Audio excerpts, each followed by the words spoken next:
Okay, so we have already talked about this. I talked about different ways to represent outcomes, and a list is one of them, which is pretty easy. You just put it on a list, like a shopping list.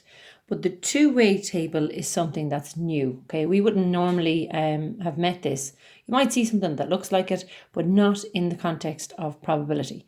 So we'll just take an example.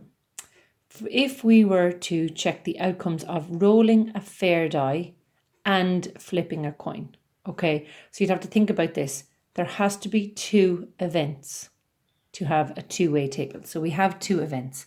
One is rolling a fair die, okay, so how many outcomes are involved in that? There would be 6 outcomes. And for flipping a coin, you know that there are 2 outcomes, heads and tails. So I can easily get the total number of outcomes. The total number of outcomes would come from 6 times 2, giving you 12. So you could list them, but 12 is quite a lot to have in a list, so we can represent it on a two-way table. So what we do is we take one side of the table, maybe the top of it, and we'll say, well, that's going to be showing the outcomes for rolling a die. And the outcomes for rolling a die are 1, 2, 3, 4, 5, and 6. So I know that that's what can happen if you roll a die.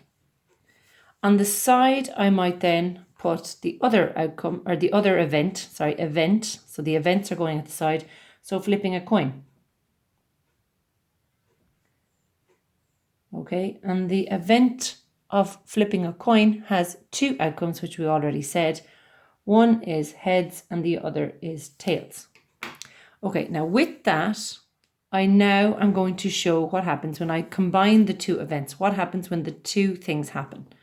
So from rolling a die, I have those outcomes. From flipping a coin, I have those outcomes. But what happens when you do both of them? So now I will combine the 2 events together.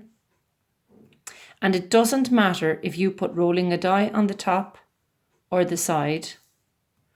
It doesn't matter if they were in opposite places. Okay, we can see clearly now there's going to be 12 spaces here to fill in, and we already know that the total was 12. So now I fill in the table.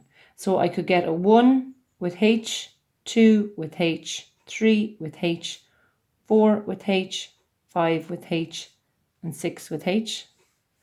And then I could get 1 with the T, 2 with the T, 3 with the T, 4 with the T, 5 with the T, and then 6 with the T. And then maybe finish off the table to make it look a little bit neater. But I can see clearly that the bits in here give me the outcomes of those 2 events happening.